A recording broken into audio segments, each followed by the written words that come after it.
Hello and welcome to the Regional Municipality of Wood Buffalo's September 1st, 2020 Virtual Community Town Hall. Thank you for joining us as we continue our community conversation about flood risk.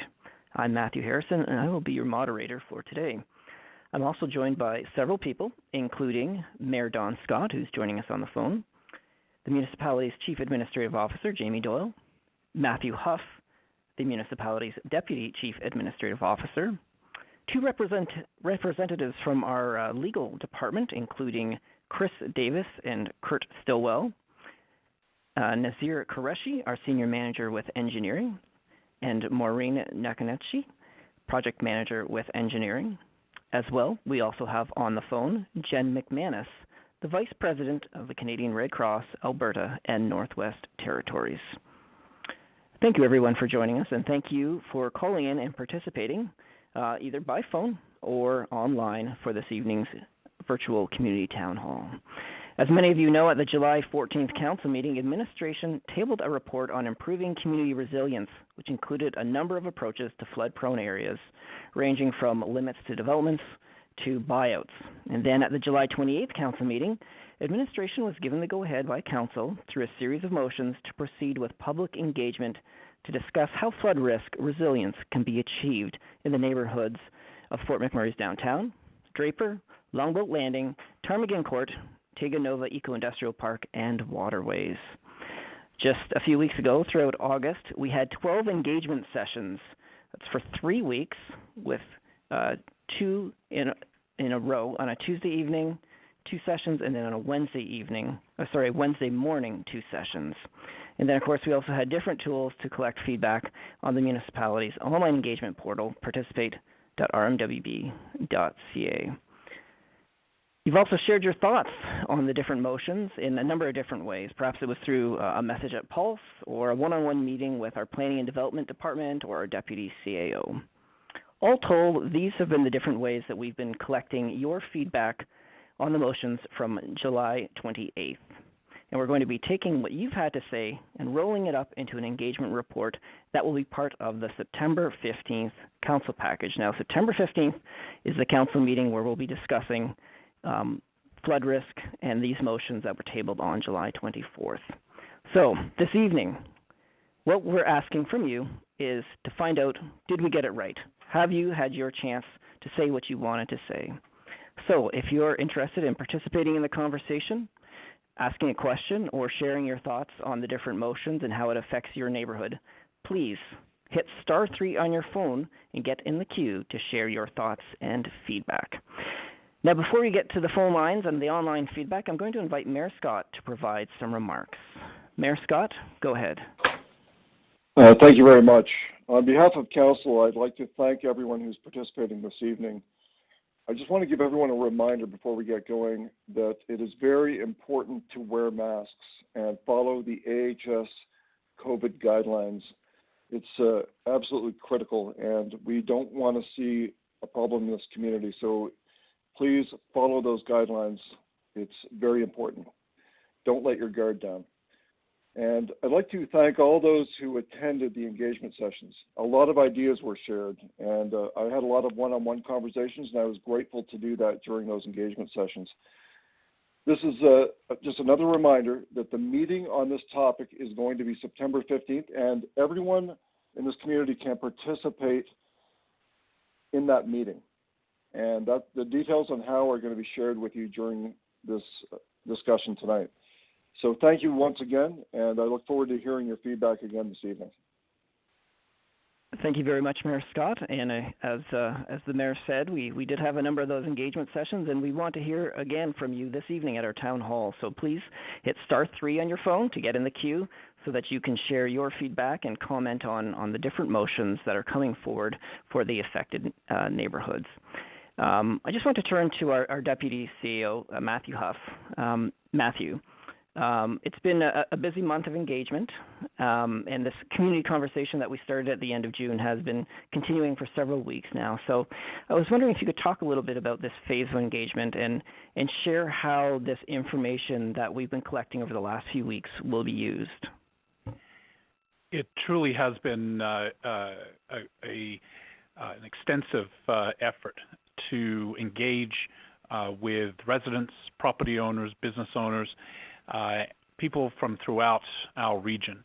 The input that we have as administration received through the 24 hours of engagement sessions is truly going to impact our recommendations to Council on September 15. The comments we hear tonight are also going to be taken into account, as are the comments that we receive through other means, whether it's directly or through our pulse line or online at participate.rmwb.ca. We are not taking any of this lightly. We know how important this is to get right. We know how important it is to do and to make decisions in as timely a fashion as we possibly can. So please, I ask our community to continue to work with us through September 15 and beyond, because even when Council adopts an approach, we will have a lot more work to do. Thank you very much, Matthew. If you live in Ptarmigan Court, do you support the full buyout? That's what the proposed motion is saying. If you live in Longboat Landing, are you supportive of berms or new land use regulations? Weigh in on that. Hit *3 on your phone to join us either on the phone to ask a question live or to comment on this live, or do so, hit *3, and you can do it online as well. So let's turn to some questions now. Our first question comes to us from Linda online, and she is asking, and I think this was best to go either to Mayor Scott or to Deputy CAO Matthew Huff. The question is from Linda: can we anticipate a decision regarding possible buyouts before the new year? Matthew, would you like to take that? Thank you for the question. Perhaps I'll start, and the Mayor may wish to follow. Administration will table recommendations on September 15 for Council's consideration. And as property owners, residents can see, consideration of buyouts of various types were part of the motions that were tabled previously. So we will endeavor to give Council all of the information they need to make decisions on that night for go-forward work. Thank you, Matthew. Mayor Scott, did you have anything that you'd like to add to that? Yeah, I would just like to say that on the 15th, you could see decisions made, or it could be made at a later date. But on the 15th, and that's why it's really important for people to participate, I would like to hear people's feedback on that date about whether they believe there should be any delays, or whether people think there should be more engagement, or whether there should be a decision made that evening. I've heard both directions, so I think that's going to be something that's important. Overall, I've got to say that most of the people that I discussed with at the engagement sessions said they are ready to see a decision made, and they don't want their lives put on hold. One way or the other, they just want to see decisions made. But it's basically in the hands of Council on the 15th, subject to everyone's feedback. So please do participate. Thank you, Mayor Scott. And of course, that council meeting on September 15th, if you visit rmwb.ca/council, there's an opportunity there to learn more about how you can participate in that meeting. You can join as a delegate on the phone. You can provide a written submission ahead of time. As well, you can stream the council meeting live from there. And you do not need to register ahead of time to stream the council meeting live. However, if you do want to speak as a delegate, you do need to register ahead of time. But for this evening, for our town hall, please hit *3 on your phone if you'd like to weigh in on this conversation and provide feedback on the flood risk options that are being considered at this time. We are going to actually be going live on the phone. We will be joined now by Brent. Brent, you are live. Hey there. Yeah, I was wondering that does the city have an actual dollar amount as to its upper limit as far as the mitigation goes? Because looking at all the proposals and all the buyouts, is that all even possible? That's what I'd really like to know. Thanks. Thanks, Brent. So Brent is asking about a maximum dollar limit. Matthew, would you be able to weigh in on that? Maximum dollar limit on flood mitigation. Maximum dollar limit on buyouts. So at this time, we can't provide the buyout details for affected properties. Even if buyouts were to occur, compensation models still have to be determined. The values used for assessing options for each of the flood-prone area were based on previous assessed values. Should council include buyouts as part of the go-forward strategy, there would be work to assess the values property by property. Thank you, Matthew. And Brent, if you're still there, Brent, are you still there? Yep. Hello. Yeah. Hi, Brent. So now you're calling from Longboat Landing, then, correct? Yeah. So my overall question wasn't so much like the assessments and everything, but just does the city have access to funds if you were to use the graphs and charts at all the engagement sessions? Could they actually pay all that out, or is there like a certain piece of pie that's only allocated for that part of the project? Back to Matthew to address that. Thanks for the question. The short answer is no. We're not working within a limit at this time. This is about getting the policy approach correct. As far as the availability of funds, requests of senior levels of government, depending on council's approach, that would be something that we would continue to evaluate. Thank you very much, Matthew. And Brent, I was wondering, right now the recommendation for Longboat Landing are berms and new land use regulations. Now, I know that in our engagements that there was a lot of talk of buyout for Longboat Landing.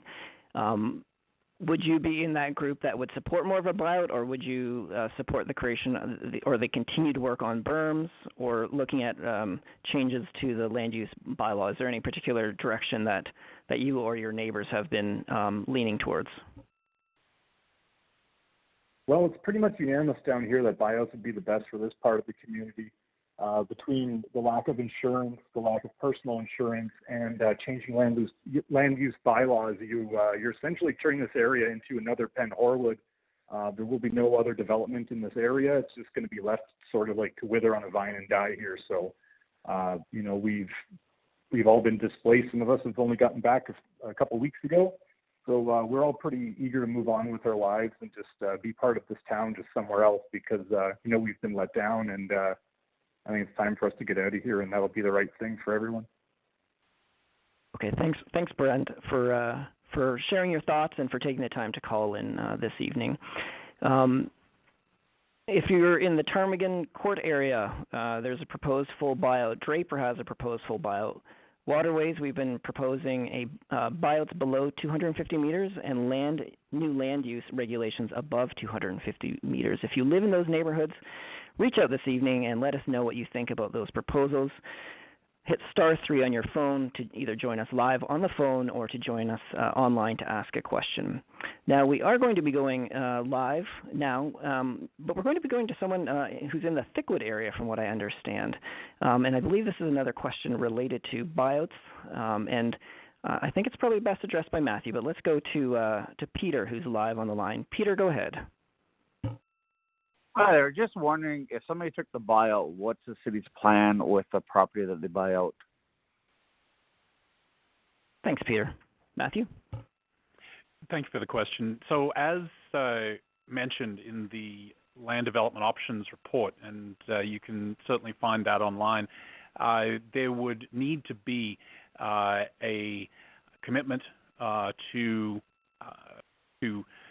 deal with whatever properties remained. There are even some rough estimates, magnitudes of cost to do just that should those proposals be furthered by council. So the work would have to be undertaken in the coming years to restore or to turn whatever area is left into something else for the community. Thank you, Matthew, and thank you, Peter, for calling in this evening to take the time to ask that question. Now, one of the areas that is being considered is the Teganova Eco-Industrial Park, and the proposed solution for that is berms and limiting development and new land use regulations. Now, businesses, of course, in Teganova and the businesses in downtown, this is, of course, part of the conversation, having that business piece. And I know there's been a lot of flood recovery work or supports provided for businesses and social profits from the Red Cross. So I just want to take a moment and turn to Jen McManus with the Red Cross, the Canadian Red Cross, who's joining us on the line. And I was hoping that she could take just a moment to address the Red Cross support that is being provided for small business and social profits for those who are impacted by the floods. Jen, if you could maybe comment on that, please.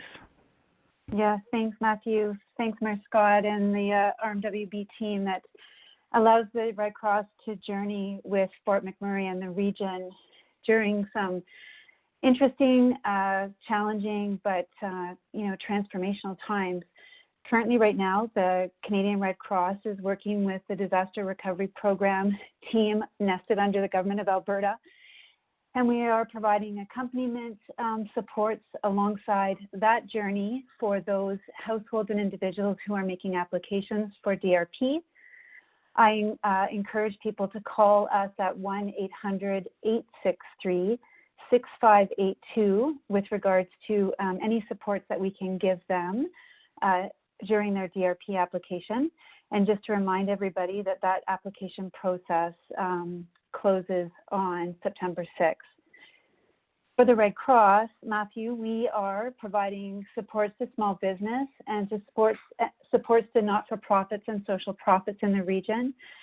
So if a small business or a social profit has experienced direct flood impact to their organization and their business, we would like to be able to help. We are looking at $3,000 per small business, and then consultation with social profits to give them supports with a focus on mental health, but not necessarily primarily mental health. And again, you can call us at the Red Cross at 1-800-863-6582 to inquire about the supports to small business process and the supports to social profits after the flooding event in April. And also we have community referrals. So if people want to call us, we can help them with referrals into the social profit network. So thank you for this time. We hope that small businesses make applications to us and that the social profit sector that is robust, but also providing important service to community members, they also make an application for financial supports. Thanks, Matthew. Thanks very much, Jen, for that. I'd also just like to add, in terms of mental health resources, if you're having a difficult time, there's a number of different toll-free numbers that you can contact, and I just want to share that now. They're both 24-hour helplines. The mental health helpline is 1-877-303-2642, and then there's also the addiction helpline, and that's 1-866-332-2322. Turning over to our, yes, Jen. Sorry. Could I also reiterate, please, everybody, wear your mask. It protects me from you and you from me.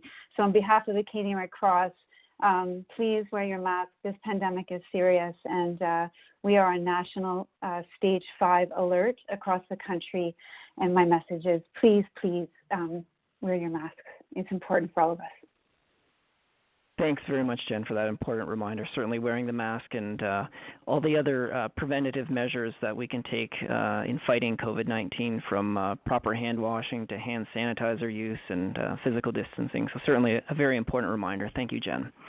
We're going to turn back to our questions now. Again, *3 on your phone if you want to ask a question on the line, online or on the phone. I'm going to turn to Erin. Erin has written to us. She has a question related to waterways.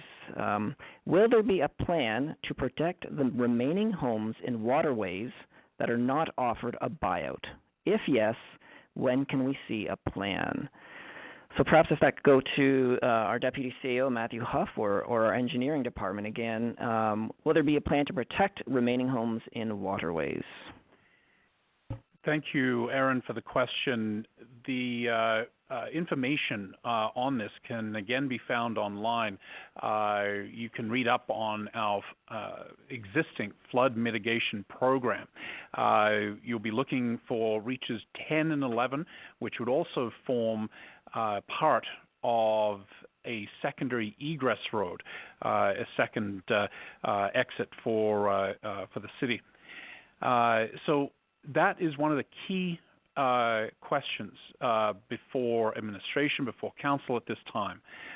If not all homes are bought out below 250 meters in waterways, then should or should we not continue with that portion of flood mitigation? We've heard a lot about this at the recent engagement sessions.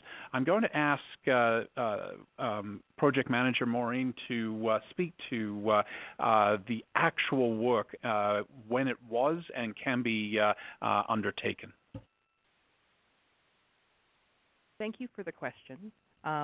First, I would like to note that for those properties not considered for the buyout in waterways, they are already protected by being at a higher elevation to start with. Should we proceed with an amended flood mitigation plan for waterways in the event of a partial buyout, we would likely look to secure the egress routes for the community, and we would also look at considering protections for the storm system as well. Great, thank you very much to both of you. *3 on your phone if you'd like to ask a question this evening or to provide feedback on the different provisions. We're going to be turning now to a live on the phone question with Brittany. Brittany, if you could please go ahead with your question. Hi there, and thank you for holding this evening. I really appreciate all the efforts you are making to hear us and answer our questions.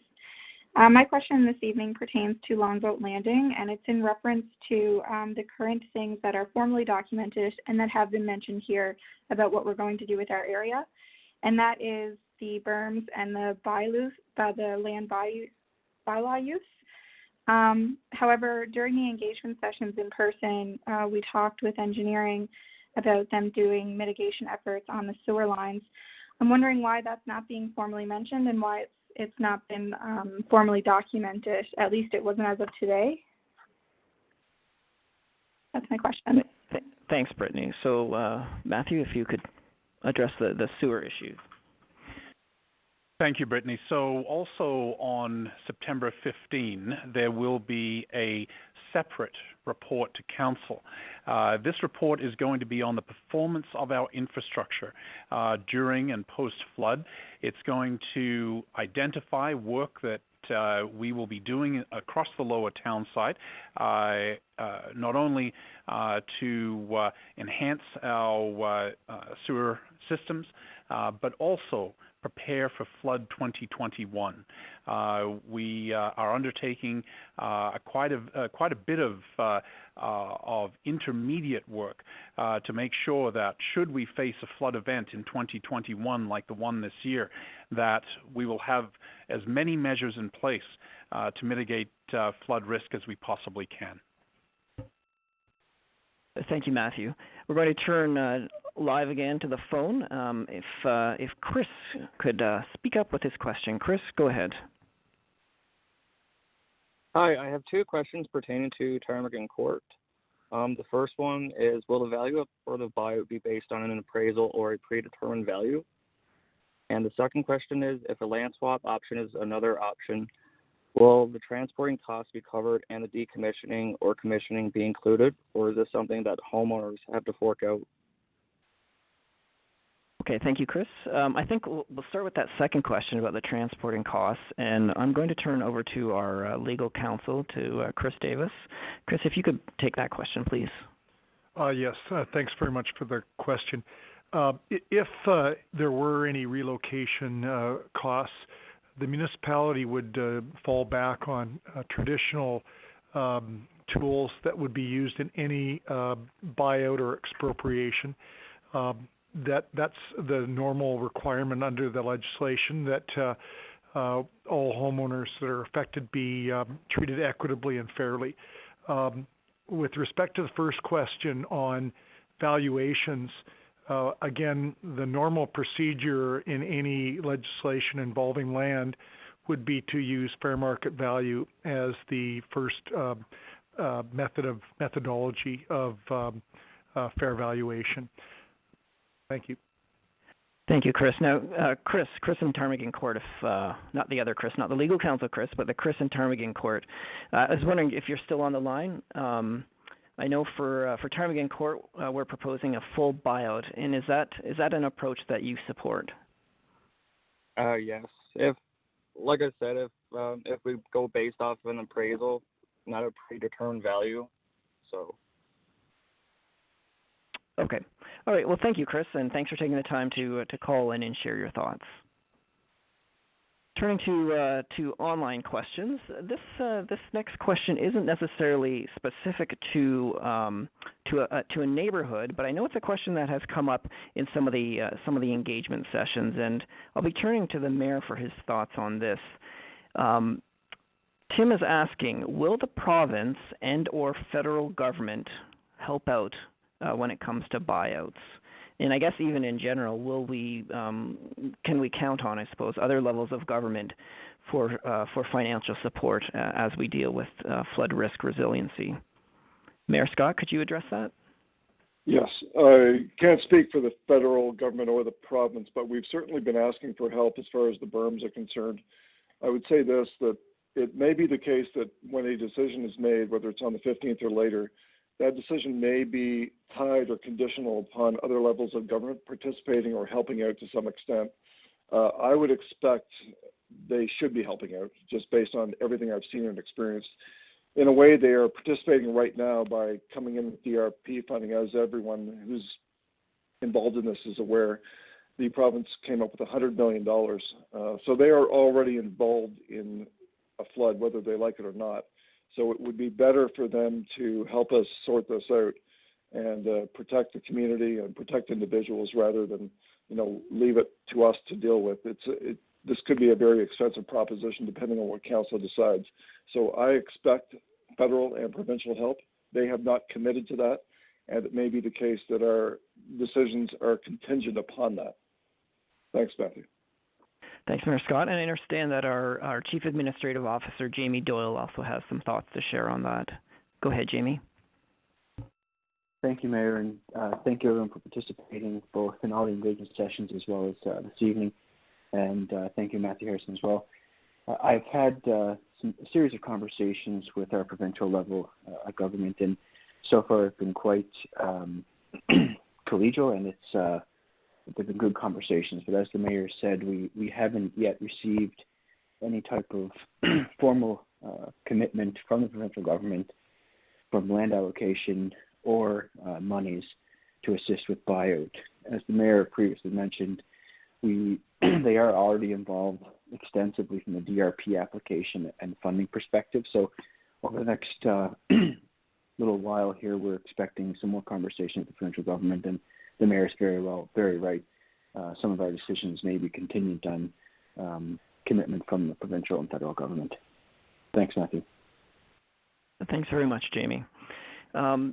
as I said, that certainly was one of the themes that did come up as part of our engagement sessions in August, the back-to-back 3 weeks of engagement sessions. We saw a number of themes come up. A few of them we've already heard this evening.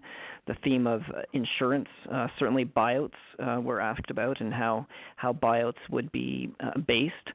There were also questions about mental health, and we spoke a little bit about that with the Red Cross. Star 3 on your phone if you'd like to ask a question, or provide feedback, I should say. That's either on the phone or online. Before we move to our next set of questions, I just want to do 3 polls very quickly, and they are based on the engagement sessions and on the upcoming September 15th council meeting. So our first poll is, this phase of engagement began after the July 28th council meeting. One of the main goals of this phase has been to provide you with information to help you understand flood risk mitigation and community resilience challenges, alternatives, opportunities, and solutions. Do you feel more informed than you did in July?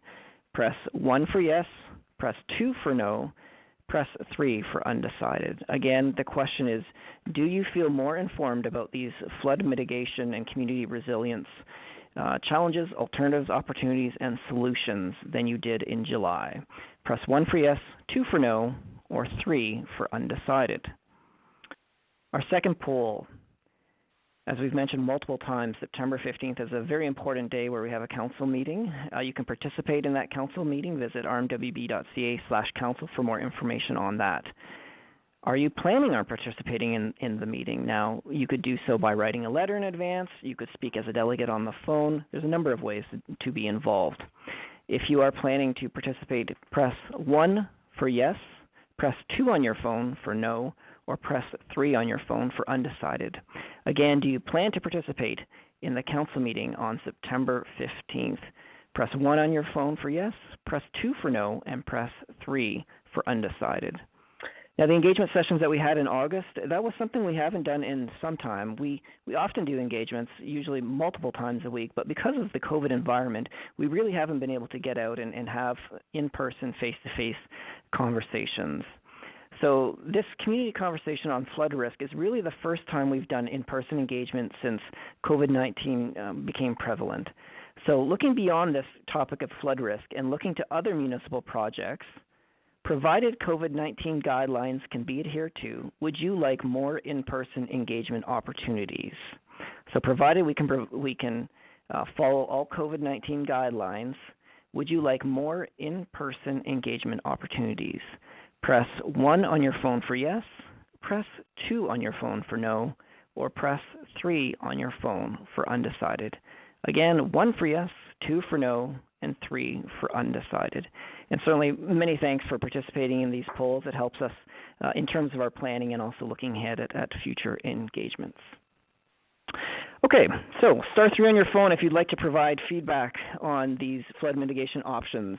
Either do it on the phone or online, and we are going to turn live to the phone right now. And we actually have a question that I'm going to ask Jen from the Red Cross to address. It is from someone in a flood-affected area in the downtown. And Marguerite, if you're live, please go ahead with your question. Hello. Marguerite, go ahead. Hello. Hello. Hello, Marguerite, go ahead. You can ask your question. You're live. I'm speaking, but no one is speaking back at me. Hello, Marguerite, are you there? Yes, I'm here. Go ahead with your question, Marguerite.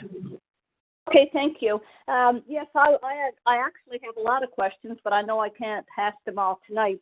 But I was just wondering why it's taking so long for the Alberta government or the municipality to help us with our primary residents and our business landlord residents, because it's like, you know, it's really dragging on. I understand that some people have been already getting their first payments. I think it's been $5,000. Heard that other people have been getting their second payments, which is good for them, but I haven't received anything for either house. And I did defer the payments in my rental house for 6 months, which the next payment is due next month.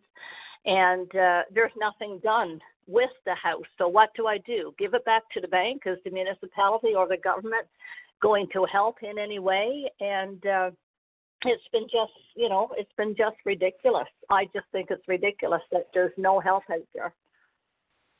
Okay, thank you, Marguerite, for that. So the question related to DRP funding and the support from DRP. Now, Jen, I was wondering if you could maybe comment on that. I know some folks have been waiting to hear from DRP, and the deadline was extended to September 9th, but people are still, I guess, have some questions related to that. Jen, if you could perhaps offer comment on that. Yeah, thanks. Thanks, Marguerite. And one of the roles we're playing right now is actually being that liaison and that connector into the DRP case management team. So Marguerite, I hope that you've been working also alongside of a Canadian Red Cross team member. If you haven't, please call 1-800-863-6582. And by calling that number, please indicate to them that you are flood impacted in Fort McMurray. You've made an application to the DRP program under the Government of Alberta, and that you would like to meet with a Canadian Red Cross team member. It can be by the phone. It doesn't have to be in person. We're being safe and very COVID-19 aware. But we will then give you a call, and we can help with your case, your situation, your application, and then liaise with the DRP team with you. So please give us a call. I can't speak on behalf of the DRP process or the adjudication of the program, but we are definitely here for situations like this exactly to help work with you and pivot into the DRP team. Thanks, Marguerite, and thanks, Matthew. Thanks very much, Jen. And I just want to correct myself. I believe I misspoke. I said the deadline had been extended to a different date in September. The deadline for DRP is September 6th, and alberta.ca/DRP is where you can find more information from that. And of course, Jen, thank you very much for the assistance that you're providing to those who are trying to navigate that application process. We had a question come in online where Barbara was asking about how to respond to an online survey. At this point, there isn't an online survey open, but if you want to provide feedback, you're certainly welcome to send an email. An email could be sent to Pulse, or visit rmwb.ca/council, and there's a way that you can submit written feedback. I believe the email is legislative.assistance@rmwb.ca. It's all on the website there as to how you could provide written feedback or how you could become a delegate on the day of the council meeting on Tuesday, September 15th. Turning back to our questions, *3 if you'd like to provide some feedback or ask questions. We are going to turn to Dal, who is live on the phone. Dal, go ahead with your question. Hello, can you hear me? Yes, we can. Go ahead, Dal. Yes. My comment is around fair market value. I don't think that exists anymore for those of us below that 250 meter mark. There was a decision made by the city to build in a known flood zone without mitigations in place to prevent flooding. I know that one of the considerations that was made based on conversations at the town halls, community town halls, was that our heaters and furnaces were not going to be on the main floor. It was going to be on the second floor. I'm calling from Fontaine Crescent area, from Longboat Landing. So they made a decision to protect, to help prevent property loss, and to help reduce insurance claims, but nothing to do with the perception of the property loss. I don't know if you understand what it is I'm trying to say. There's a perception now that we are in a flood zone, and that we do not, there's nothing that would prevent us from flooding again. We don't even know if we're going to be able to get insurance or mortgages in this area or sell our properties. So fair market value no longer exists because you removed that from the equation when you approved properties to be built in a flood zone, and it actually floods. I see what you're saying, Dal.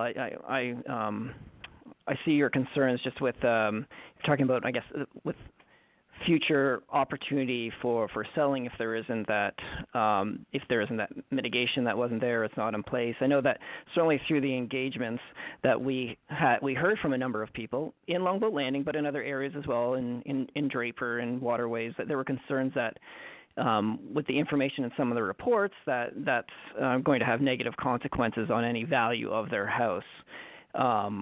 I'm not sure, Matthew, if you want to comment on that, whether it's just the change in value, the challenges that would be presented in looking at fair market value, or just the challenges in not having that mitigation, how it would impact the future of these properties. Perhaps you could provide some comment, Matthew. Yes. So as was mentioned earlier, the assessment of each property will be an undertaking, an exercise in and to itself, and certainly something that would ultimately be a subject and focus of discussion with any property owner. I do want to mention, however, that the flood-prone areas were subject to a 1 in 100 year flood. Those impacted are on a floodplain. The land development options that were developed and circulated in advance of this community discussion were done so in as objective a fashion as possible. What we're going through now is tempering that technical analysis with community opinion and support. This is a process that we're doing in as transparent a manner as we possibly can, because this is not the way it was done before. We've learned our lessons as an organization, as a community from the past, and we're doing this in a way that hopefully the final decisions, the final way ahead will reflect the opinions of the majority and of the overall community. Thank you very much, Matthew. I am going to turn to the phone again, and now this is going to be a question related to berms, so it's still on this theme of structural mitigation. Nabil, if you're there, you're live. If you'd like to ask your question. Hi, good evening. My question is regarding the berms. So what is the average height of these berms that we are proposing?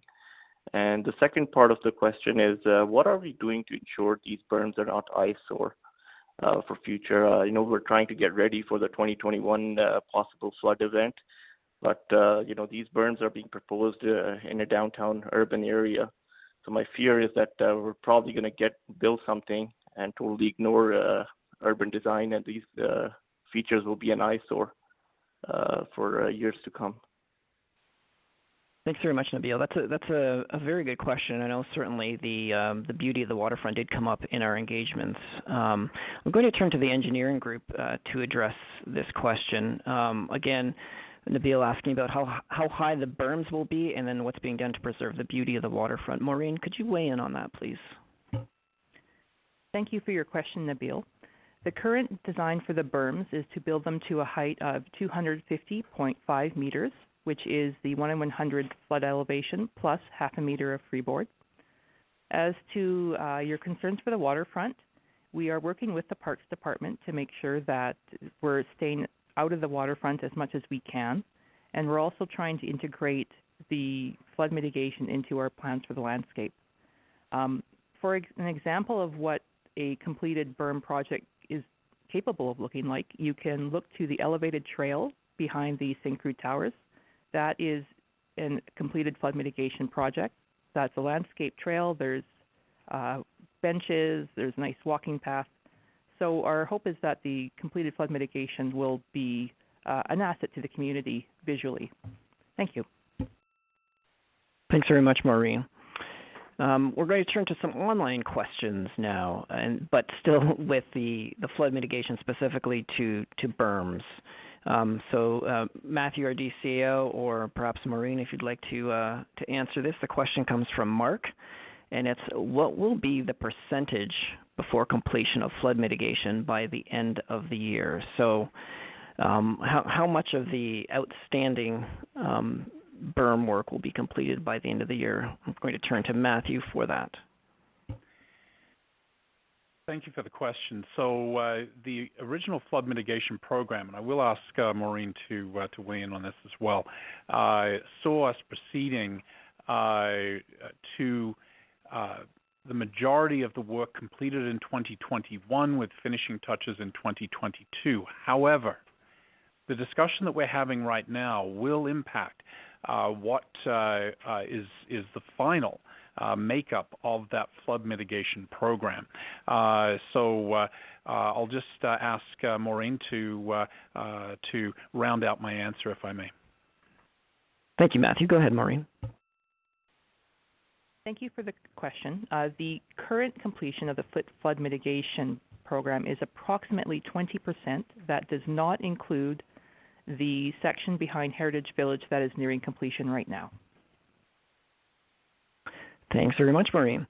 We just have a few moments left before we wrap things up, probably about another 10 minutes of feedback and questions. If you have any last bit of feedback that you'd like to share, if you're in Waterways or Draper or Ptarmigan Court in the downtown area, or Longboat or Ortega Nova for that matter, please hit *3 on your phone to get in the queue to provide feedback either online or on the phone. I just want to take a moment to very briefly cover some details about that September 15th council meeting. As some of you know, in the past, we do have council meetings where people can attend in person, but unfortunately with this current COVID-19 environment, we're doing it more virtually.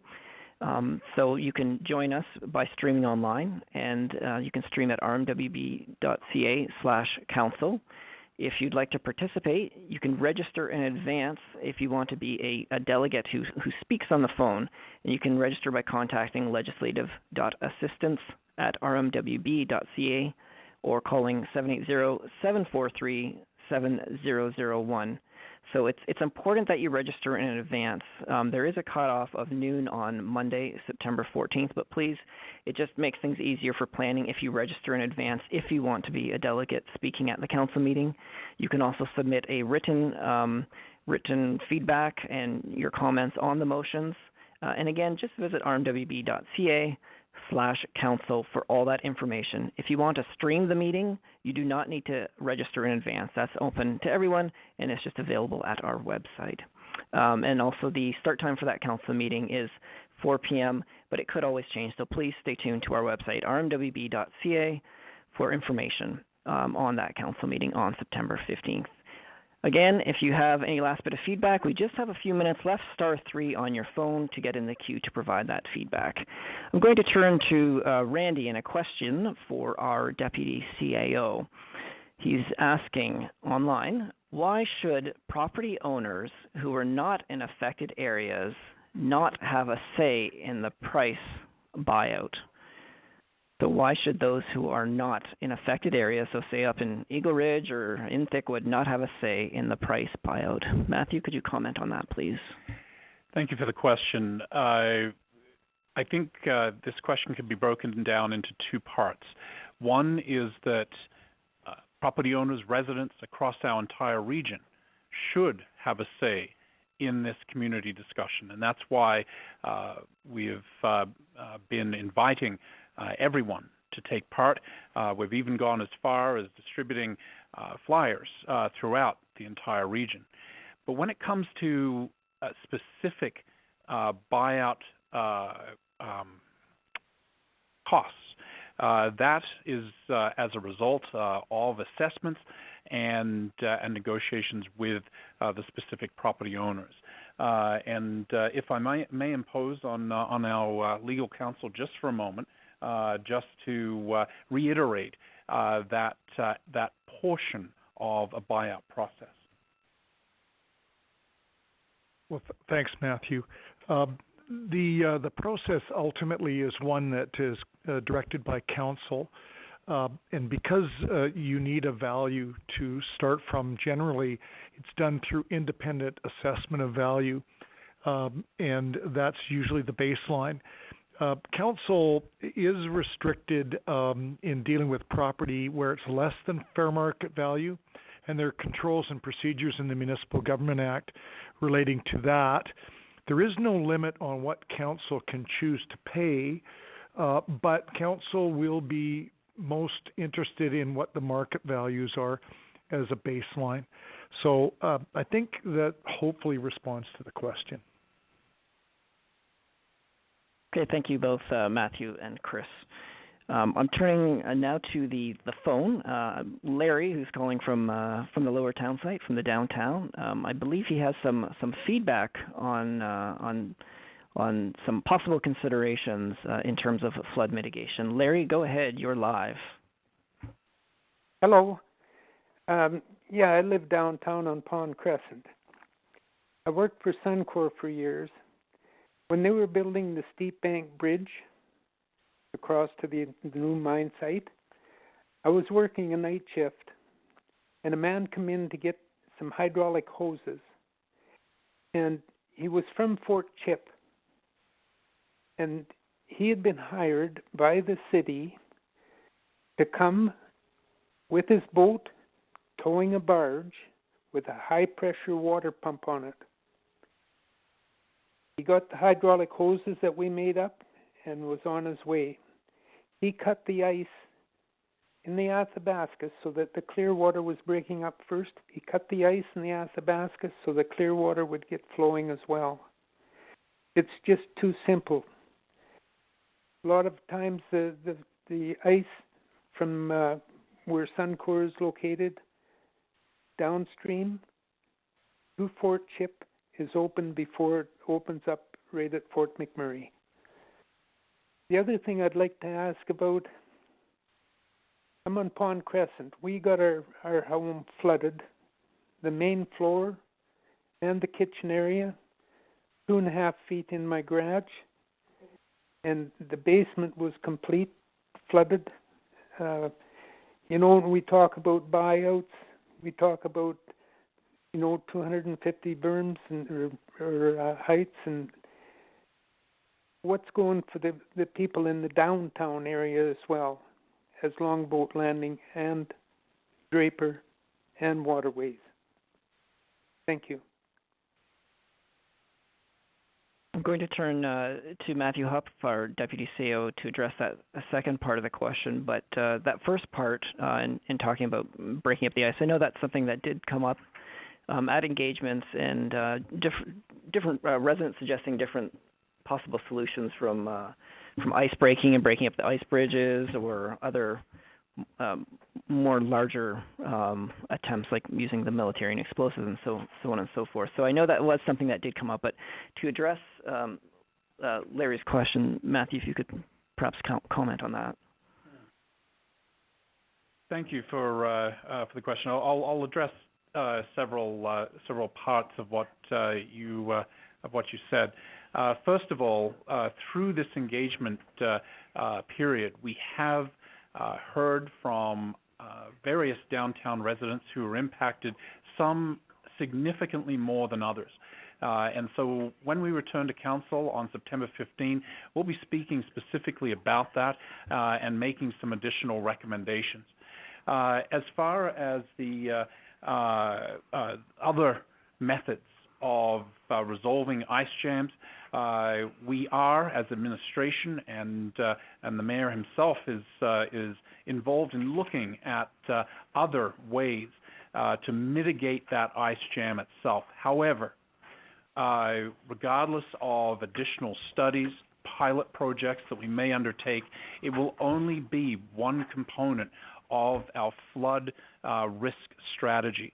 So that's why continuing this discussion on structural mitigation, building of berms, and of development options, immediate and in the future, still need to continue. Just so that everyone can be on the same page with regards to what we have already done. take a look at the flood mitigation program on our website. Approximately $150 million has gone into a lot of it, particularly the raising of Clearwater Drive. And if we were to continue with only that structural side of it, it would be about $140 million more to finish it. So there's a lot of components of this, and we're looking at all in parallel. Thank you very much, Matthew. Let's turn now to Billy, who's joining us from the downtown area. Billy, you're live on the phone. Go ahead. Hi there. How you doing? Are you guys going to take into account the historic value of waterways? Waterways has a deep historic value that may be expropriated here. And would you guys take into consideration the historic value of these properties that once upon a time a train track was there and such? I know current value doesn't reflect that. Would council be open to considering historic values and such with when buying out these properties? Thank you. Thanks very much, Billy. I'm going to turn to our legal counsel, Chris Davis. Chris, if you could comment on that, please.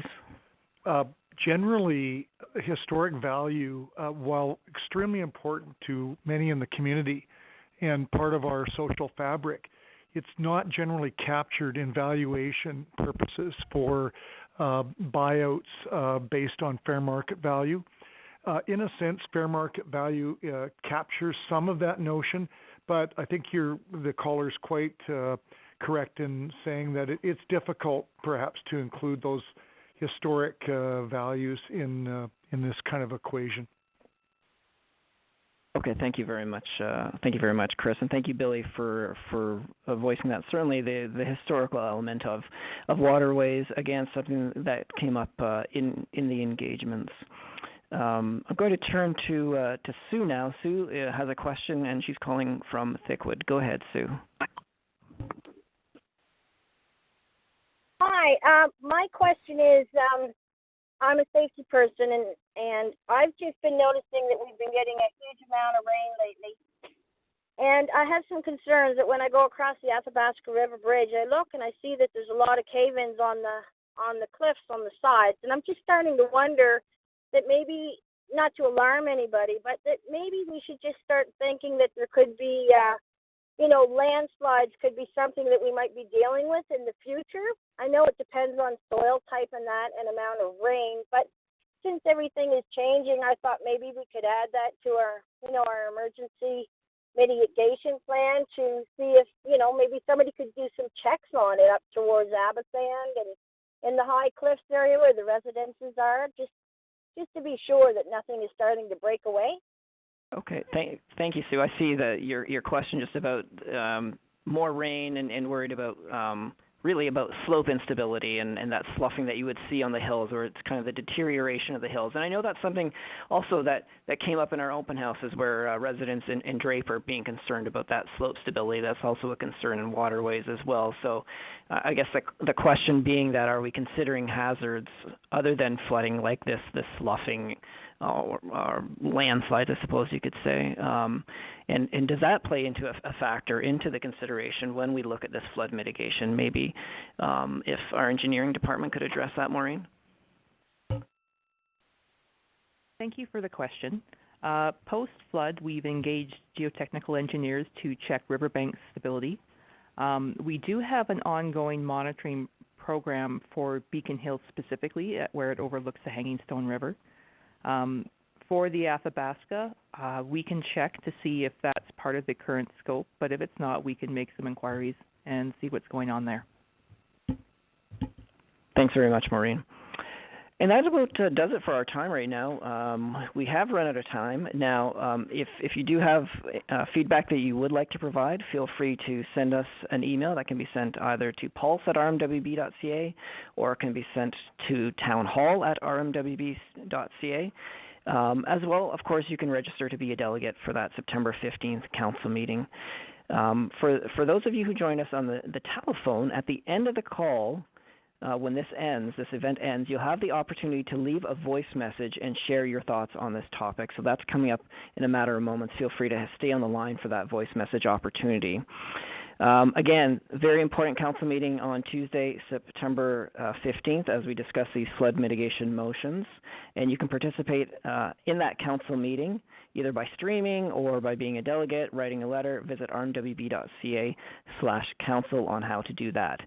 If you'd like more background information on this discussion, on some of the feedback that has happened thus far, even just on our Improving Resiliency report, please visit participate.rmwb.ca, where there's plenty of background information on this flood risk community conversation.